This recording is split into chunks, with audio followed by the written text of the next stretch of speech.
Bien, bienvenidos todos. Hoy vamos a estudiar el capítulo 2 de la primera carta del apóstol Juan.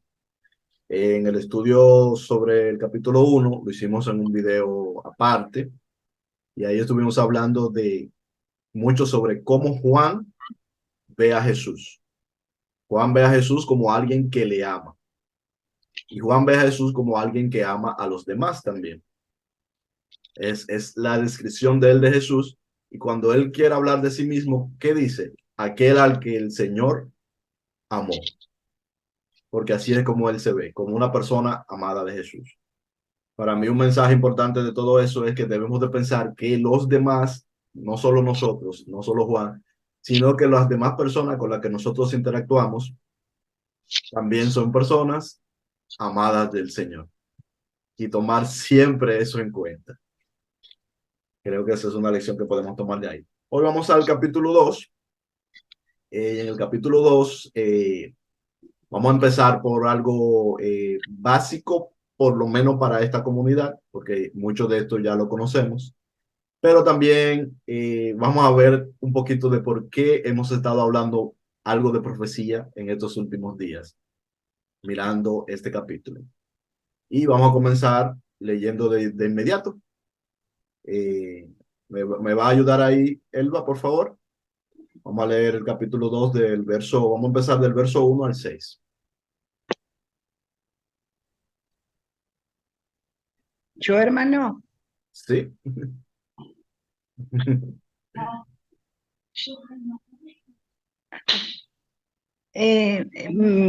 bueno, leemos, mis queridos hijos, les escribo estas cosas para que no pequen, pero si alguno peca, tenemos ante el Padre a un intercesor, a Jesucristo el justo. Él es el sacrificio por el perdón de nuestros pecados, y no solo por los nuestros, sino por los de todo el mundo. ¿Cómo sabemos si hemos llegado a conocer a Dios? Si obedecemos sus mandamientos. El que afirma, lo conozco, pero no obedece sus mandamientos, es un mentiroso y no tiene la verdad. En cambio, el amor de Dios se manifiesta plenamente en la vida del que obedece su palabra. De este modo sabemos que estamos unidos a Él. El que afirma que permanece en Él debe vivir como Él vivió. Amén. Así es. Entonces, ¿cuál sería el mensaje? ¿Cuál usted cree que es el mensaje de esta primera parte? ¿Qué le parece a usted?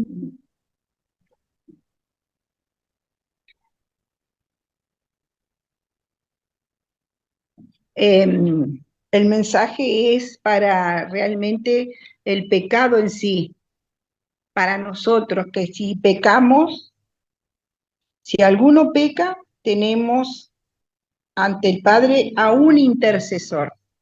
Sí. Entonces dice que no pequemos. Esto no dice, esto les escribo a quienes se los escribió, a los hermanos, para que no pequen, ¿verdad? ¿A qué se está refiriendo? Se está refiriendo a todo lo que venimos viendo del capítulo 1, a que se amen los unos a los otros, a que amen como el Señor amó, a todo esto, ¿verdad? Y le dice que eso se los dice para que no pequen. Pero ahora dice, aún si pecan, aún los si pecan, tienen abogado o intercesor, como dice su versión, ¿verdad? A Jesucristo.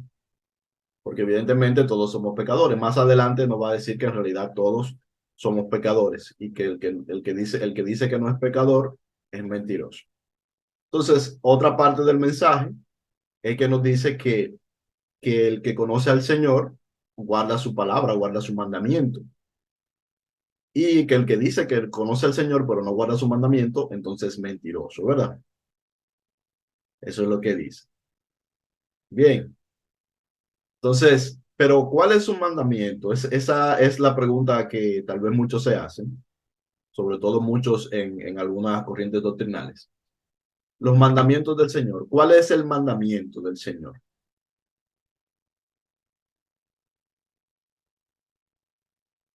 Amar al prójimo como a ti mismo. El Ujú. amor. Exacto.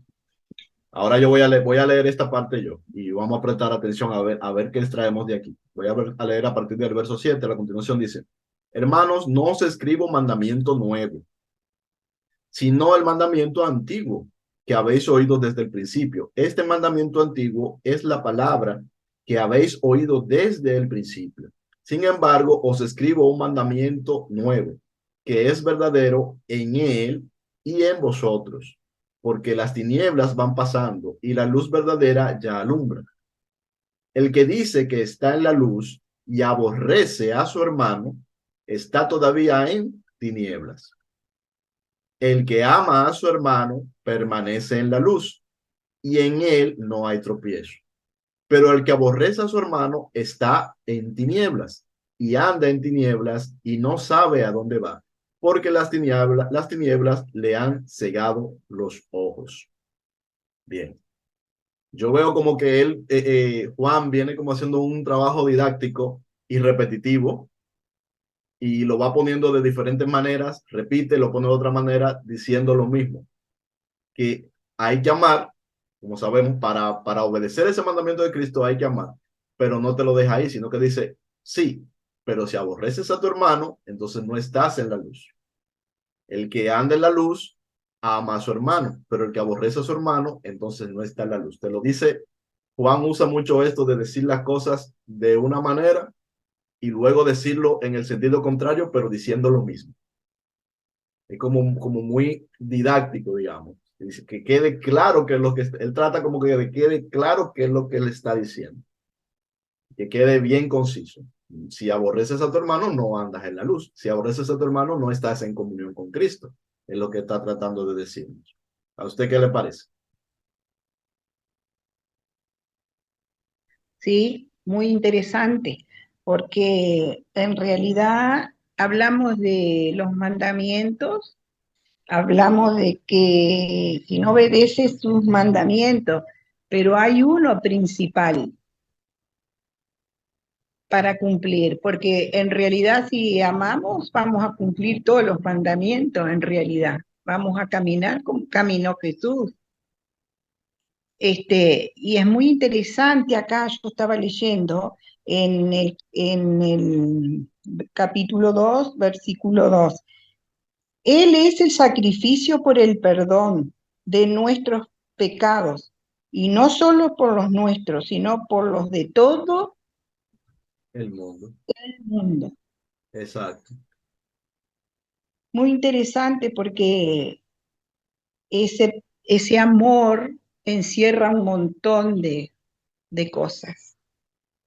Y acá bien claro dice, si odias o si aborreces a tu hermano, acá entra tanto la otra parte cuando nos preguntamos qué hizo mi hermano o qué hice yo o qué, bueno, pensamos este hermano o qué hace esta hermana y nos vamos alejando porque creemos que no tiene vuelta Mm. ese hermano y hasta a veces nos retiramos es muy normal eso en nosotros como ser humano. Y en el corazón nuestro hay una chispita de no amar, de no amar. No hay nada realmente. Es muy profundo la palabra que usa el Señor para amar a tu hermano. Para mí es muy profundo. Sí. Hay personas que dicen que el libro de las cartas de Juan y el Evangelio de San Juan no es del mismo autor. Hay personas que creen eso y dan explicaciones. De hecho, son muchos estudiosos de la Biblia los que dicen eso, eh, teólogos. Yo no le veo mucho sentido por lo siguiente, porque cuando uno lee el Evangelio y uno lee las cartas, es el mismo lenguaje, es la misma forma de hablar y usan las mismas palabras incluso. Por ejemplo, perdón, sí, vamos a leer aquí, perdón, aquí, en el Evangelio según San Juan, capítulo 13, 33 al 35 dice, hijitos, aún estaré con vosotros un poco, me buscaréis. Pero como dije a los judíos, si os digo ahora a vosotros a dónde yo voy, vosotros no podéis ir. un mandamiento nuevo os doy. Fíjense ese mismo verso, un mandamiento nuevo os doy. Y dice, que os améis unos a otros como yo os he amado, que también os améis unos a otros. En esto conocerán todos que soy mis discípulos, si tuviereis amor los unos por los otros. Entonces, ¿por qué lo menciono? Porque veo que es la misma forma, es el mismo hombre entendiendo a Jesús de la misma manera y haciendo hincapié en los mismos puntos. Esto es lo que Juan captó de Jesús. Porque hay una cosa que a mí me gusta de los libros de Juan, que para mí son muy importantes. Yo le doy mucha atención a los libros que escribió Lucas y a los libros que escribió Juan. ¿Por qué? Porque en el caso de Lucas, porque Lucas es como un historiador. O sea, Lucas trabajó como un historiador, hizo indagaciones, investigó, recopiló, trató de organizar las cosas lo más posible, los testimonios, trató de organizarlo lo más posible para que quedaran lo más fieles posibles. Y por eso le doy mucha importancia. Pero aún más importancia le doy a los libros de Juan. Porque ¿qué me doy cuenta cuando leo los libros de Juan? Que son testimonios directos de la misma persona. Es decir, es el mismo discípulo el que escribe el libro. No es una tercera persona. Es la misma persona. También igual que a las cartas paulinas. Pero sabemos que Pablo no anduvo con Cristo en el sentido de que no estuvo durante esos 3 años y pico que Cristo estuvo caminando. No estuvo entre los 12, a eso que me refiero. No estuvo entre los 12. Pero Juan sí.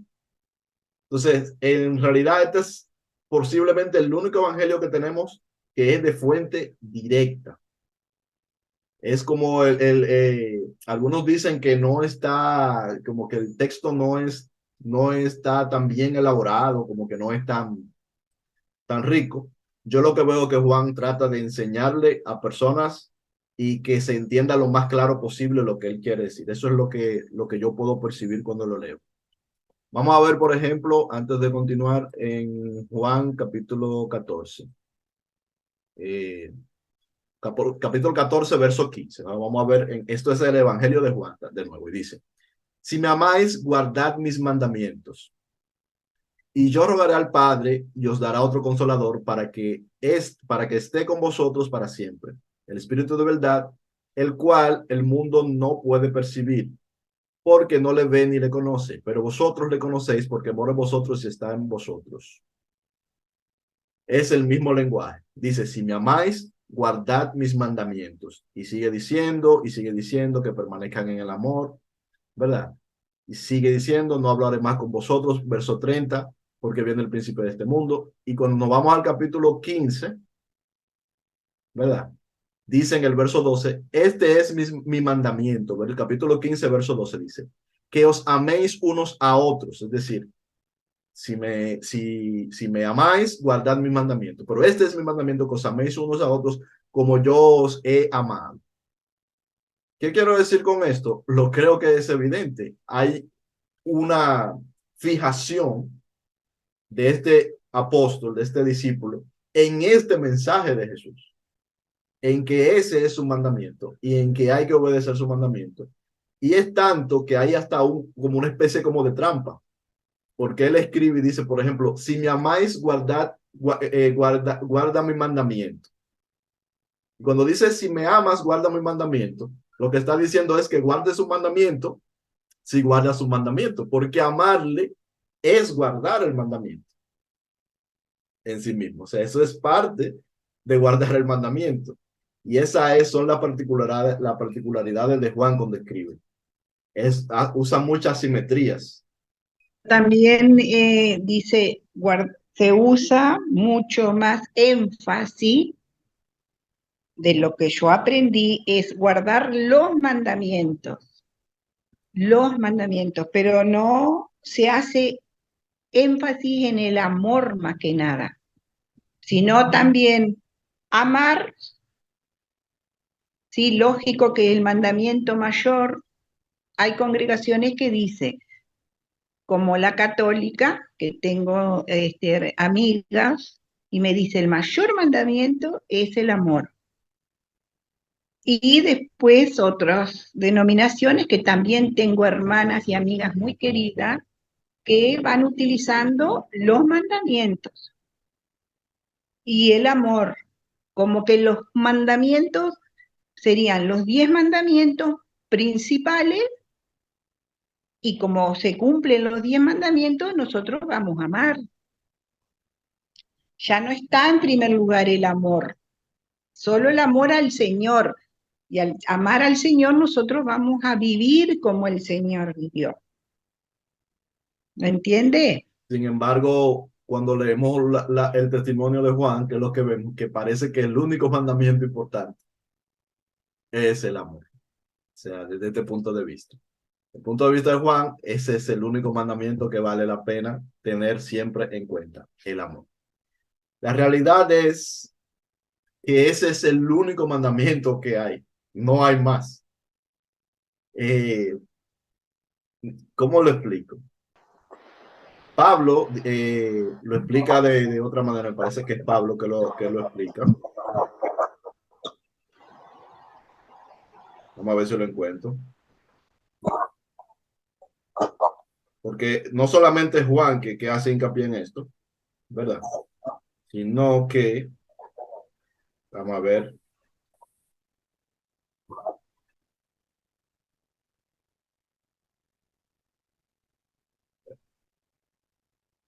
en Gálatas 5.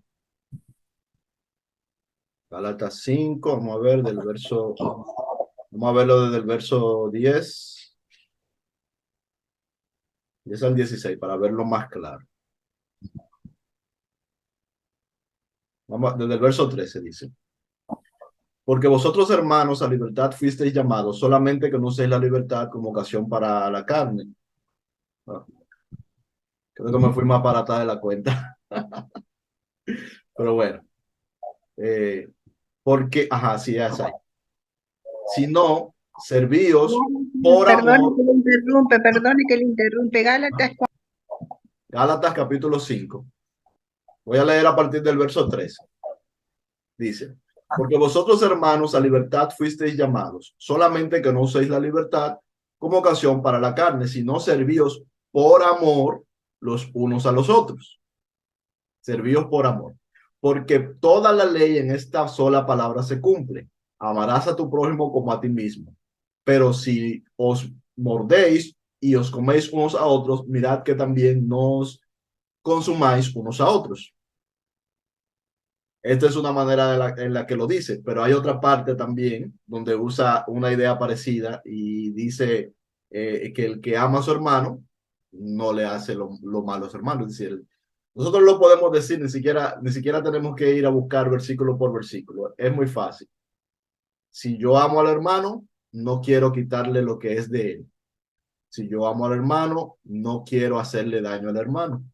Si yo amo al prójimo, quiero hacerle el bien, quiero hacer cosas buenas por él.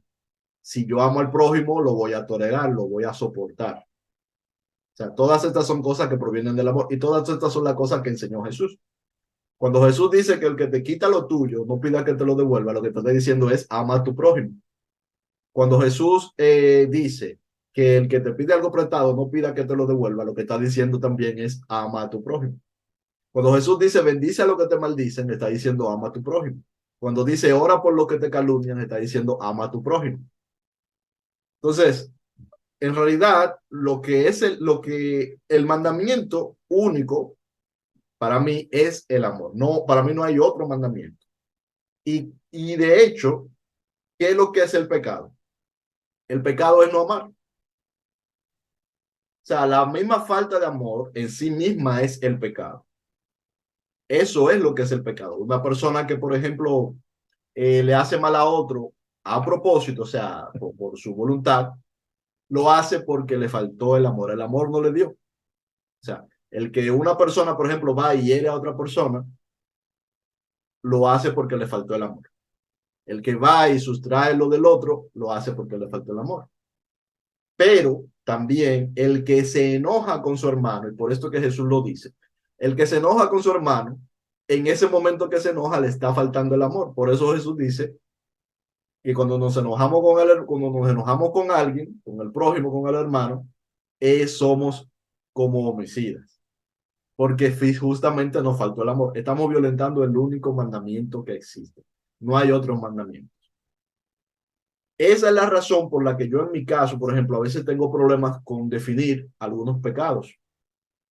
Y a veces trato también de soltarlo y no estar definiendo tanto qué es lo que es el pecado. Porque realmente para mí es solo eso, solo eso. Todo mandamiento que no signifique que por ello estamos faltando al amor, es un mandamiento que para mí no obedece a lo que enseñó Jesús. Por poner un ejemplo, eh, por ejemplo, el sábado es un ejemplo de que están los 10 mandamientos. Eh, ¿En qué falto yo el amor por hacerle a trabajar en un sábado? Por ejemplo, o sea, si yo lo que trabajo es, yo trabajo, por ejemplo, yo tengo una especie como, no sé cómo le llaman por allá, como sería como locutorio, que se hacen digitaciones, impresiones, ese tipo de cosas. Las personas que necesitan esos servicios, cuando van donde mí y yo les doy ese servicio, también, claro, nosotros cobramos por ese servicio porque ese es el trabajo, pero dentro de esa función, como enseñó Juan el Bautista, nosotros lo que tenemos que hacer es hacerlo con justicia, ¿cierto? Entonces, si lo hacemos con justicia, también es porque estamos obrando con amor. Entonces, ¿en qué falto yo al amor con prestarle un servicio a alguien que lo necesita? No hay falta de amor. Para mí ese es el detector de mandamientos falsos. Lo voy a decir así. Es un poquito, ¿cómo sería? Un poquito fuerte, pero para mí ese es el detector de mandamientos falsos. ¿Cómo yo detecto si un mandamiento es falso? Si ese mandamiento no tiene que ver con faltar al amor o con el amor. Un mandamiento verdadero es un mandamiento que te lleva a amar. Eso es lo que para mí es un mandamiento. O que es una consecuencia del amor. Porque los mandamientos, como vuelvo y repito, para mí solamente existe ese, el amor. Hay consecuencias del amor que se les llama mandamientos, pero no es que sean mandamientos de Dios porque esas son cosas que están en las actitudes en lo que se hace. Y el amor no está en lo que se hace, sino que el amor es algo que es un poquito más profundo. Entonces, esos mandamientos como no robarás, ¿verdad? Esos mandamientos como no robarás es ama a tu prójimo. Eso es lo que es lo mismo, ama a tu prójimo. Esos mandamientos como no mentirás, es ama a tu prójimo, no le mientas a tu prójimo. ¿Por qué? Porque normalmente cuando una persona miente es porque le faltó el amor. Le faltó el amor hacia el prójimo. Quiso ser más listo, digámoslo así, en la manera negativa y desviar de la verdad al prójimo. Le faltó el amor. ¿De acuerdo? Entonces, eh, hace un tiempecito nosotros tuvimos una cuestión aquí por una cuestión de unos pecados, ¿verdad? En el grupo. Y yo decía, no sé si ustedes recuerdan, que yo no quise como meterme en si el asunto era pecado o no. Y no quise, no se le escuchó algo, tiene el micrófono apagado. No quise meterme en la cuestión de si eso era pecado o si no era pecado, si no, porque en realidad tampoco nosotros no tenemos que andar por ahí detectando y diciendo quién está pecando y quién no. No es, esa no es nuestra función, sino que nuestra función es llamar a la persona a amar, exactamente, a cumplir el mandamiento de Cristo. Pero sí, sucede eso. Yo no creo, no veo pecado si no hay falta de amor. Si lo que es la cuestión que se hace no implica falta de amor, para mí no es pecado. Así lo veo yo. Entonces, pero vamos a seguir leyendo. Vamos a leer a partir del verso, nos quedamos capítulo 2. Os escribo vosotros, sí, ok, a partir del verso 12 será, ¿verdad? Vamos a leer a partir del verso 12 hasta el 17. Vamos a poner a Florencia a leerlo ya que acaba de venir para que se estrene. Disculpe, familia, bendiciones, un abrazo a cada uno y amados en el Señor Jesucristo, siempre es una alegría saludarles, de verdad, un gozo, una, una mezcla de cosas. lindas en el corazón que pasa. No sé, cada uno yo creo que vive esa alegría diferente. Bueno, lo que estaba comentando del amor, muchas veces nosotros seres humanos, sobre todo yo me siento, siempre he dicho, yo soy como una persona muy frágil. Es difícil en cierta forma definir el amor, pero acá en el libro de Juan, capítulo 4 verso 16 encuentro un texto muy lindo en la cual un poco aclara para mi punto de vista, señala lo siguiente, dice, los que permanecen en el amor permanecen en Dios y Dios en ellos. Pero ¿quién es el amor? El amor es una persona. Tal vez por eso que me cuesta o nos cuesta a algunos definir el amor. Dios es amor. No es un concepto en la cual nosotros podemos definir, sino que Dios es amor. Entonces, entiendo que el amor es una persona y para nosotros es un privilegio conocer ese amor, que es una persona, y participar de aquello y vivir en ese amor. Pero ese vivir tal vez nunca va a ser como, no sé, como nos gustaría, por decir de alguna manera, sino que esto es un proceso para mí, es un proceso continuo, pero no debemos tanto, en cierta forma, cuestionarnos nosotros, porque recordemos, somos salvos por la gracia de Dios, no por lo que yo llego a ser o lo que yo quiero llegar a ser, justa, perfecta, no sé qué más, etcétera, etcétera, pero yo no lo veo así, sino que es por la gracia. Y esa gracia es la bondad que Dios nos permite, su espíritu continuo transformación, una continua transformación en cada persona, en cada ser humano, persona que en cierta forma recibe. No sé si algo me entiende, me hago entender, preciosos. Bueno, antes de seguir la lectura, vamos a ver qué quiere decir nuestro querido hermano Juan Miguel, del Reino en Parábolas. Hola hermanos queridos, ¿cómo están? Aquí Hola. estamos, hermano precioso, bendiciones. Ahorita porque estoy tragando un poco, Ujú. pero iba a decir algo con respecto a lo que está diciendo la hermana Florencia.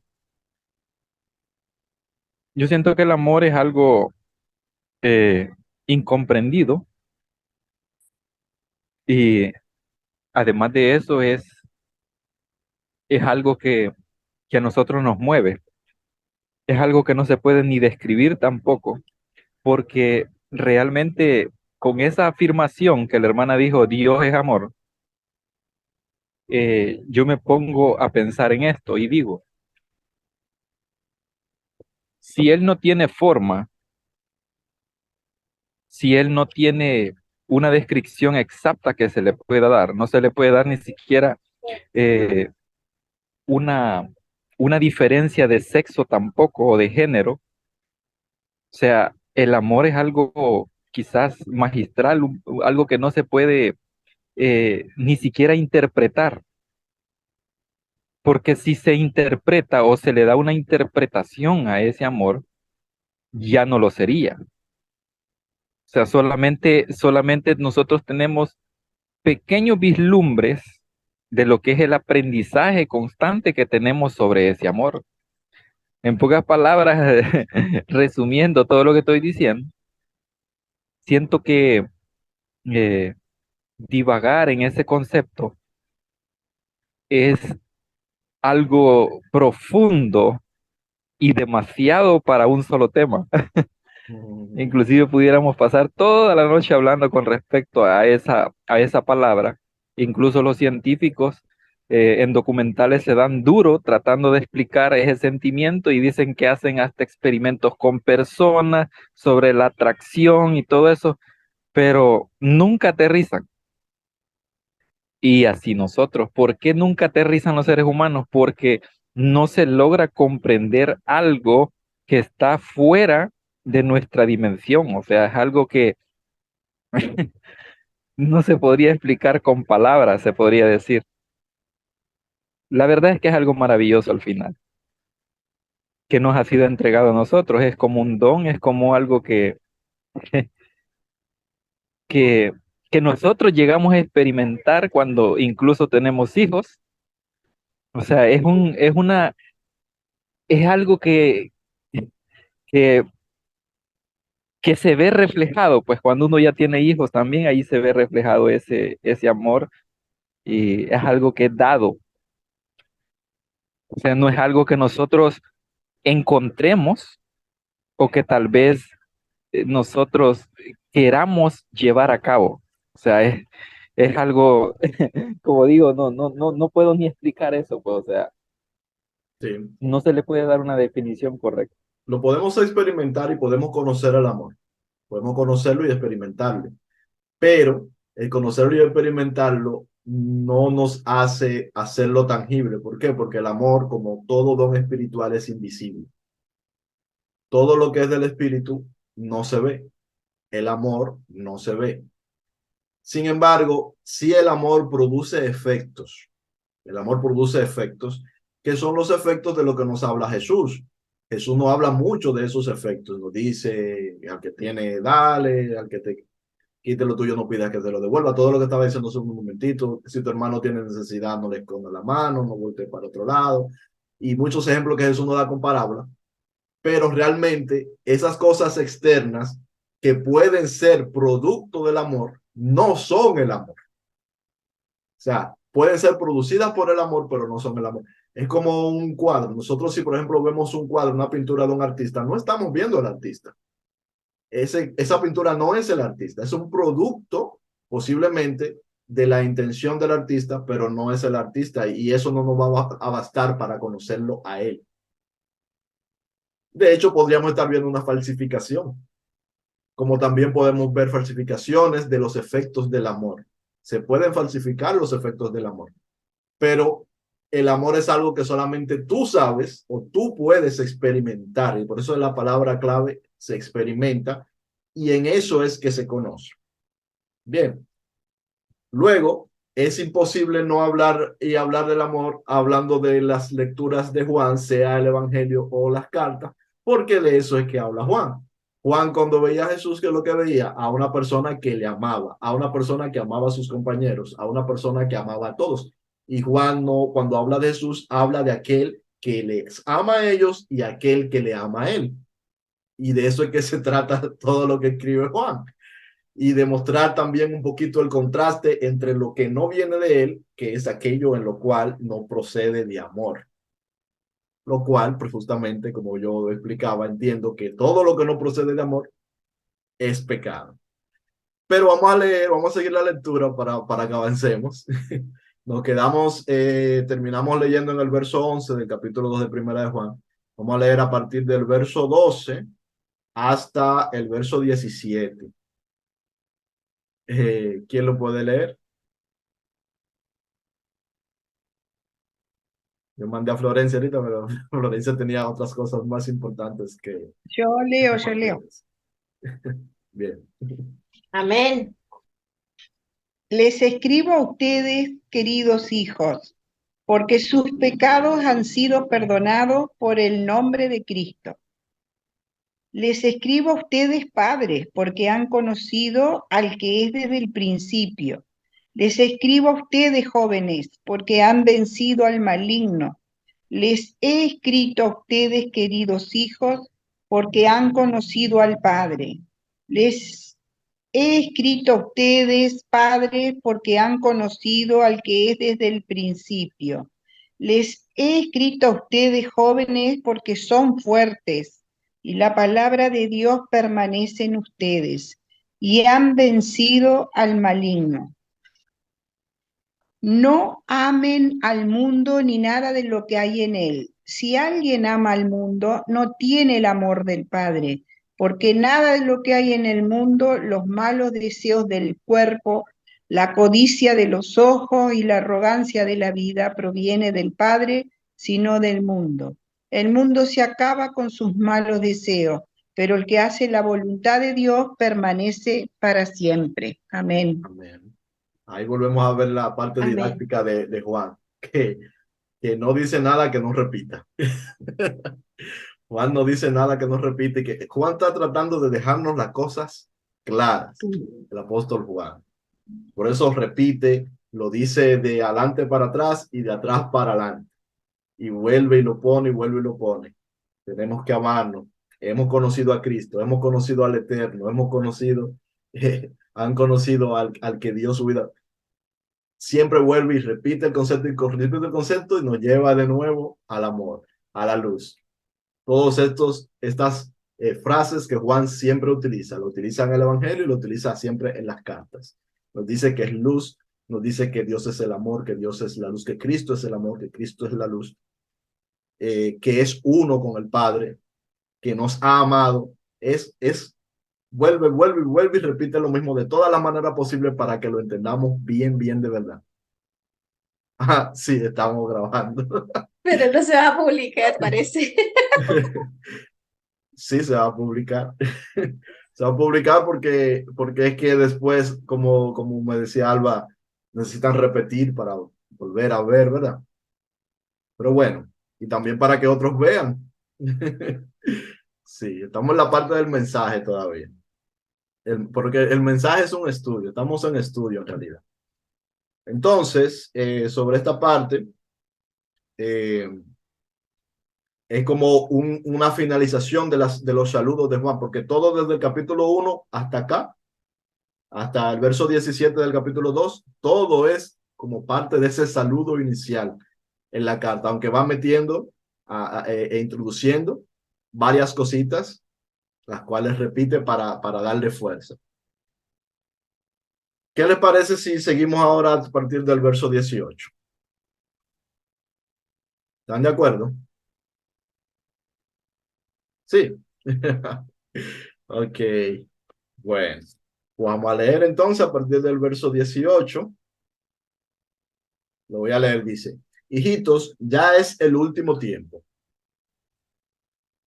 Y según vosotros oísteis que el anticristo viene. Así ahora han surgido muchos anticristos. Por estos conocemos que es el último tiempo. Verso 18. Ok. Antes de continuar con esta parte, yo quiero que nos fijemos, por eso lo repito, que nos fijemos en el estilo de Juan. Juan dice las cosas al derecho, al revés, al contrario y su otro contrario. O sea, cuando Juan nos habla de la luz, nos habla de la luz y nos lo repite. Nos dice que tenemos que estar en la luz. Luego nos dice que si estamos en la luz, entonces estamos en Cristo. Es decir, él nos dice, vea, tenemos que estar en la luz para estar en Cristo. Luego nos dice, si estamos en la luz, estamos en Cristo. Luego nos dice, el que está en la luz permanece en Cristo. El que permanece en Cristo permanece en la luz. Pero luego te viene entonces lo contrario. Y te dice, ¿por qué el que está en tinieblas no está en Cristo? El que no está en Cristo está en tinieblas. Y el que permanece en las tinieblas no tiene la luz. Es decir, luego viene con el contraste. Ese es el estilo de escritura de Juan. Él nos habla de Cristo, reforzando de muchas maneras la misma idea, y luego nos habla de lo que es lo contrario, reforzando de muchas maneras la misma idea. El que ama a su hermano está en la luz. El que ama a su hermano está en Cristo. El que está en Cristo ama a su hermano. El que está en la luz ama a su hermano. El que está en tiniebla aborrece a su hermano. El que aborrece a su hermano está en tinieblas. El que dice que está en la luz y aborrece a su hermano está en tinieblas. Dice que está ciego, que es lo mismo que está en tinieblas. O sea, ese es el estilo de Juan. Bien, siempre está reforzando las ideas y luego contrastándolas con lo contrario. Bien, este texto que habla del anticristo es la primera vez en la Biblia que se habla del anticristo. En el texto 18, en el versículo 18 del capítulo 2 de Juan. Antes de ese versículo, esa palabra no aparece en ningún otro lugar de la Biblia antes de ese verso. Solamente aparece en este libro de Primera de Juan, que vuelve a aparecer más adelante en otros capítulos, y en Segunda de Juan. La idea de anticristo aparece, repito, solo en primera carta de Juan y en la segunda carta de Juan. No hay ningún otro libro en la Biblia que hable del anticristo. Si ustedes quieren, lo pueden comprobar. Si ustedes tienen una Biblia en el celular, ¿verdad? Ustedes escriben anticristo y le va a aparecer solamente unos, como creo que son como 4 versos o algo así, que están repartidos entre primera de Juan y segunda de Juan. Nadie más usa esta palabra. Daniel no usa la palabra anticristo. Y aunque el Apocalipsis, aunque el Apocalipsis es escrito por Juan, tampoco aparece la palabra anticristo en el Apocalipsis. Solamente aparece en primera y segunda de Juan. Si alguien ya lo buscó, me puede decir exactamente en cuáles versos aparece, si alguien ya hizo la búsqueda para confirmar. ¿Ya alguien la hizo? Todavía. Ok, no importa. Entonces, ahora, pensemos. Justamente, Juan es el que nos habla del anticristo. ¿Y qué es el anticristo?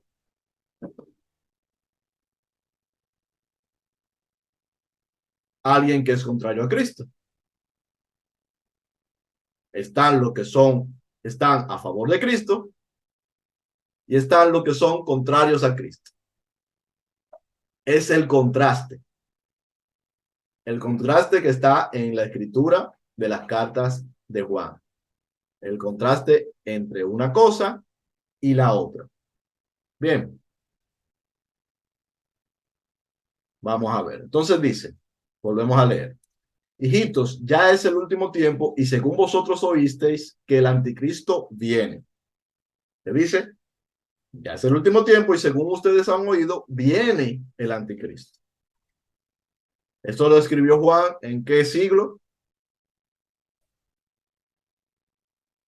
A ver, pongan los micrófonos, pónganlo, no tengan miedo. ¿En qué En siglo los escribió esto Juan? primeros, En no el sé si primer siglo. Y luego dice, así ahora han surgido muchos anticristos. ¿Cuándo? mucho. ¿Pero cuándo? Sí. No cuántos, sino cuándo. Ah, Así ahora han surgido muchos anticristos. Ahora. ¿Y ahora cuándo es? Ahora es en el año 2023. Habilita el micrófono, Alba, que no se le escuche. No, fue en el momento de ellos. Ahora en el pasado, vamos a decir, en la época de ellos, cuando estaban transitando esa época. Exacto. Entonces, ¿qué quiere decir? Que en esa época había no un anticristo, sino muchos anticristos que ya estaban ahí, ¿verdad? Y dice, por esto conocemos que es el último tiempo.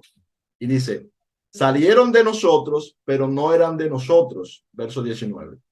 Porque si hubiesen sido de nosotros, habrían permanecido con nosotros. Esta es la clásica forma de hablar de Juan. Fíjense cómo es que él habla. Salieron de nosotros, pero que no eran de nosotros. Bien, salieron de nosotros, ¿por qué? Porque no eran de nosotros. Porque si hubieran sido de nosotros, habrían permanecido con nosotros. Ahí está lo contrario del contraste. Todo el mundo tiene su forma de hablar y tiene su forma de escribir. Por eso es que yo decía al principio, yo entiendo que sí, todos estos libros fueron escritos por la misma persona, porque es el mismo estilo de escritura, es la misma forma de enseñar. Es el mismo estilo. Los contrastes y las repeticiones. E incluso usan las mismas frases. Bien, las mismas frases que se suelen usar en el Evangelio están aquí en las cartas también. Entonces, salieron unos, luego dice, pero salieron de nosotros para que se manifestase que no todos son de nosotros. Pero vosotros tenéis la unción del Santo y conocéis todas las cosas. Entonces, están los que son anticristos, según Juan, que son ellos, los que salieron, aunque no eran de entre ellos, y están los que les está escribiendo, que tiene la unción del Santo, que tiene la unción de Cristo, y que conocen las cosas. Ahí está el contraste. Está hablando de dos grupos de personas. Dice, no os he escrito como si ignoraseis la verdad, sino porque la conocéis, y porque ninguna mentira procede de la verdad. ¿Quién es el mentiroso sino el que niega a Jesús el Cristo? Que Jesús es el Cristo. Dice, ¿quién es el mentiroso sino el que niega que Jesús es el Cristo? Este es anticristo, dice. Ok, volvemos al mismo estilo. Leemos. ¿Quién es mentiroso sino el que niega que Jesús es el Cristo? En forma de pregunta. Y dice, este es anticristo. ¿Quién? Se repite, el que niega al Padre y al Hijo. Vuelve y se repite. O sea, ¿quién es el mentiroso sino el que niega a Cristo? Ese es el anticristo. ¿Quién es el anticristo? El que niega al Padre y al Hijo. Vuelve y se repite. Todo aquel que niega al Hijo tampoco tiene al Padre. Es decir, aquí se nota que hay un problema, que hay personas que hablan del Padre, pero niegan al Hijo. El que confiesa al Hijo, o sea, lo contrario, el que confiesa al Hijo, tiene también al Padre. Fíjense, el que niega al Padre, ¿verdad? El que niega al Padre y al Hijo. Todo aquel que niega al Hijo, tampoco tiene al Padre. Y ahora al revés. El que confiesa al Hijo, también tiene al Padre. El contraste. El que niega al Hijo, no tiene al Padre. El que confiesa al Hijo, tiene al Padre.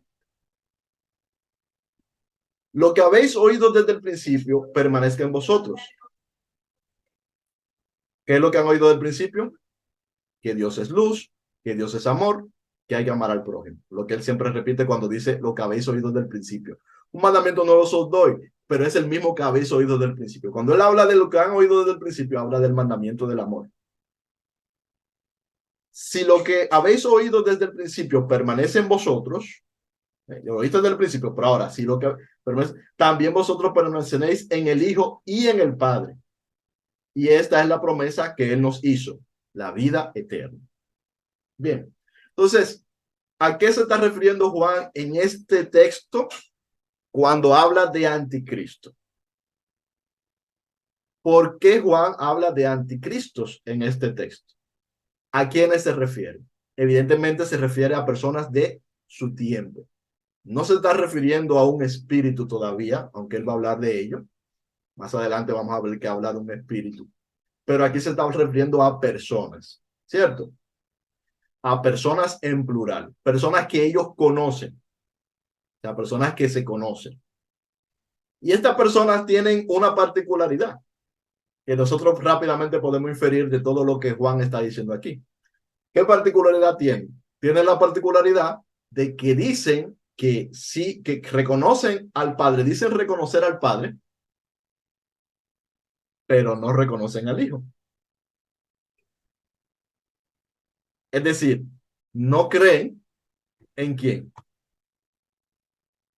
En el Hijo. que es el Cristo. No creen en el Cristo, niegan al Cristo, son, a ver, Anticristo. anticristos. Eso es. Ya. 12 años de doctorado. Y por el hecho, claro, y por el hecho de,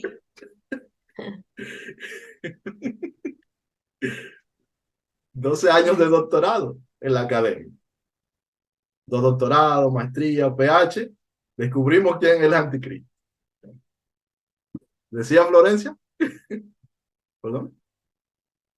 No, solo que acotar un poco de lo que es la doctrina, que se levanta su propia doctrina, pero lamentablemente en ese tiempo se vivía eso, se vivía los mismos religiosos, sacerdotes, saduceos, escribas, tenían su doctrina y fue rechazado. Ellos fueron, yo no sé, quizás no quiero herir tampoco la sensibilidad de algunos, pero ellos fueron anticristo, Claro. ellos fueron. Si analizamos o si profundizamos un poco el tema en ese contexto, en ese tiempo, Sí. eran ellos. Eso es lo que fueron, anticristos. Sí, pues. Es tan Por eso le simple digo, como no quiero eso. herir, no quiero herir a nadie porque también de repente algunos pueden sentirse como ofendidos, pero si analizamos un poquito de la escritura, lo pensamos un poquito más, profundizamos, lo fueron ellos. Por eso es que Juan está repitiendo, como dices, repite y una te la cambia y trata de que ellos entiendan, lo entiendan, que en cierta forma que pueden recibir ese mensaje en lo que le está enseñando. Esto se complica, esto se suele complicar mucho. Y por eso decía Alba, que estaba aquí hace un momentito, que vamos a ver también un poquito por qué yo me he estado metiendo un poquito en temas de profecía en estos días, mientras estamos estudiando la carta de Juan, porque yo sé que yo sabía que íbamos a llegar a esta parte. Y yo sabemos que todas esas profecías se mezclan conceptos que están inconexos. Son cosas que son inconexas unas con otras, que se mezclan en diferentes doctrinas, en diferentes visiones teológicas que están en las diferentes religiones también, y las diferentes corrientes. Y se mezclan una cosa con otra y se agrandan y se convierten en toda una historia increíble, que no es que la historia de la Biblia no sean de por sí ya increíbles. Del hecho, por ejemplo, de lo que leímos de Daniel, ya es bastante increíble que todo lo que Daniel profetizó se cumplió. Ya eso es bastante increíble, pero hay que buscarle la vuelta. Entonces, aquí Juan nos está diciendo cuál es el problema. Y sobre lo que decía la hermana Florencia, no es que estas personas que negaban a Cristo, no es solo que negaban a Cristo, sino que buscaban imponer cosas, cargas a los hermanos. Y al no poder imponer esa carga por sobre los apóstoles, es decir, a los apóstoles negar esas cargas, esa es la razón por la cual se van. Es por eso que se van. Porque la autoridad de los apóstoles no les permite imponer las cargas que quieren imponer dentro de la iglesia. ¿Y a qué nos referimos con cargas? Guardar los días, comer alimentos que se consideren, que no comer alimentos que no se consideren inmundos, guardar las lunas, seguir las fiestas, seguir toda la doctrina de los fariseos, de los saduceos, de los escribas y de los doctores de la ley, pero ahora dentro del cristianismo, dentro de los seguidores de Cristo. Imponer cargas que no pueden llevar.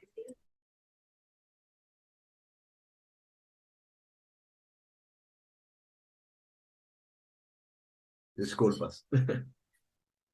Pues sí, esa es lo que se ve acá. Y por eso se dividen, por eso se van. Entonces, vamos a terminar de leer aquí, dice 26. Os escribo esto sobre los que os engañan. Es decir, Juan está hablando de un grupo de personas que los engañan y que se fueron, que se han separado. Pero la unción que vosotros recibisteis de él permanece en vosotros y no tenéis necesidad de que nadie os enseñe, así como la unción misma os enseña todas las cosas. Se está refiriendo al Espíritu. Y es verdadera y no es mentira. según ella os ha enseñado, permaneced en él. Esa unción a la que él se está refiriendo es el Espíritu Santo, a lo que se refiere. Y aquí vuelve y es reiterativo y repetitivo. Ustedes no tienen necesidad de que nadie venga a enseñarles, le está diciendo. Porque el Espíritu mismo, vamos a cambiar la palabra para que se entienda mejor, porque el Espíritu mismo les enseña todas las cosas. ¿A qué suena eso? A Jesús diciéndole, no os preocupéis por decir, porque el Espíritu mismo os guiará a toda verdad. El Espíritu mismo os enseñará todas las cosas. Así mismo lo dijo Jesús. Les enseñará todas las cosas. Así, esa misma frase utiliza Jesús en el Evangelio, refiriéndose al Espíritu. ¿Verdad? Y dice, así como la unción misma, así como el Espíritu mismo les enseña todas las cosas y es verdadera, o sea, que el Espíritu es verdadero y no es mentira, según ella os ha enseñado, es decir, según el Espíritu os ha enseñado. ¿Cuál Espíritu? El Espíritu de verdad, que es verdadero y no es mentiroso. Ese Espíritu les ha enseñado. Permaneced en él, en Cristo, en su Espíritu. Ese es el mensaje. No se dejen engañar de los que os quieren imponer las cargas y de esos que para imponerles las cargas llegan al punto de negar a Cristo y dicen que tienen al Padre, pero no tienen a Cristo. Pero si no tienen a Cristo, no tienen al Padre, es lo que le está diciendo Juan. Son anticristos. ¿Por qué? Porque niegan a Cristo.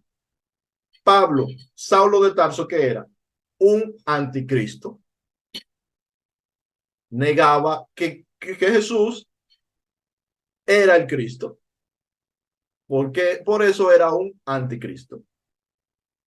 Y esto lo menciono para recordar que los anticristos se convierten a Cristo.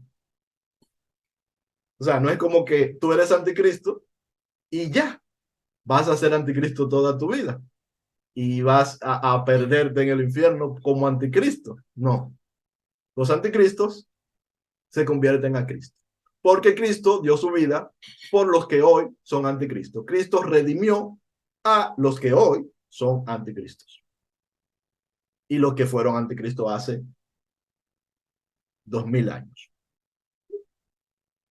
Y terminamos el capítulo, dice, y ahora, hijitos, permaneced en él para que cuando se manifieste, tengamos confianza para que en su venida no nos alejemos de él avergonzados. Y aquí está hablando de Jesús. Si sabéis que él es justo, sabed también que todo el que hace justicia es nacido de Jesucristo. Solamente, obviamente sabemos que solamente tenemos justicia en Cristo, solamente podemos ser justos en él. Y creo que este es el concepto que Juan está tratando de decir. Juan es muy didáctico, pero a la vez es muy profundo. Es muy didáctico, trata de simplificar lo más que puede las cosas, trata de repetirla, de dejarla clara, pero al mismo tiempo es bastante profundo su mensaje a la vez. A ver, ¿qué opinión le merece lo que hemos visto hasta ahora? Y ya estamos terminando el capítulo.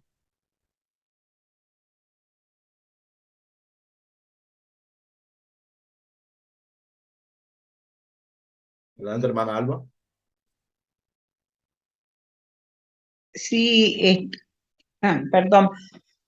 En aquel tiempo había anticristo y en este tiempo hay anticristo. O sea, en todos los tiempos.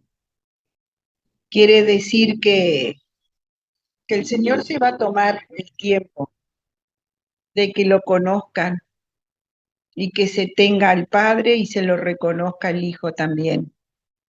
Y lo más interesante es sobre el anticristo, que yo creía que el anticristo era una persona, y que era Satanás y que se va a poseer a otro tipo de personas para levantar la bandera de Satanás, por ejemplo, del anticristo. Y ahora todo aquel que está contra Cristo, que no cree en Cristo, es anticristo. O sea, quedó bien claro. En realidad que no es todo lo que yo pensaba. Gracias, hermano. Sí. Puede ser un poco, en cuanto a espectacularidad, puede ser un poco decepcionante. Porque hay muchos cristianos que esperan al anticristo más que a Jesús. Que a veces si tú te pones a mirar no y le pones ciertos filtros, parece que están más pendientes de encontrar al anticristo y de que venga el anticristo que de que venga Jesús. Por la doctrina de la manera como se enseña. Exactamente, eso quería de acotarle, ya lo dijo usted, las doctrinas. Sí. Entonces, pero es esto. Sí, eh, más adelante Juan no va a hablar de otra manera del anticristo y lo vamos a ver porque vamos a seguir estudiando. Y él no va a hablar de otra manera y es de la manera singular. Aquí él no se está hablando del plural, que es lo que es el anticristo en plural. Pero luego vamos a ver cómo Juan no va a hablar del anticristo en singular, pero lo va a hacer por la misma razón o bajo el mismo estilo que hemos podido ver, porque es importante para que podamos entender este libro desde mi perspectiva. Tenemos que tener presente esto que yo le he estado repitiendo, los contrastes y las repeticiones al derecho y al revés de lo mismo que siempre hace Juan. Juan siempre está estableciendo contrastes para explicar las cosas y siempre las explica de manera causal y de manera consecuente.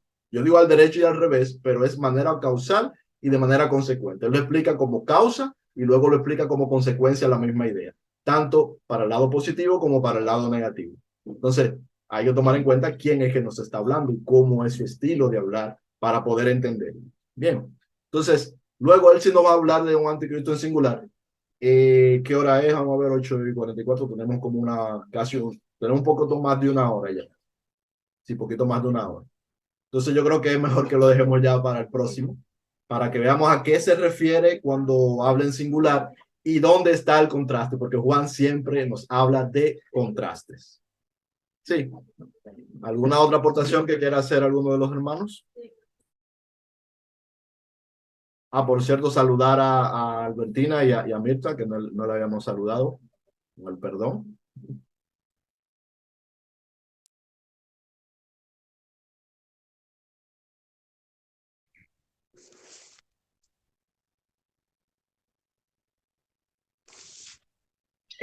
Vamos a esperar entonces porque hay muchas preguntas, van a quedar pendientes. Preguntas bueno.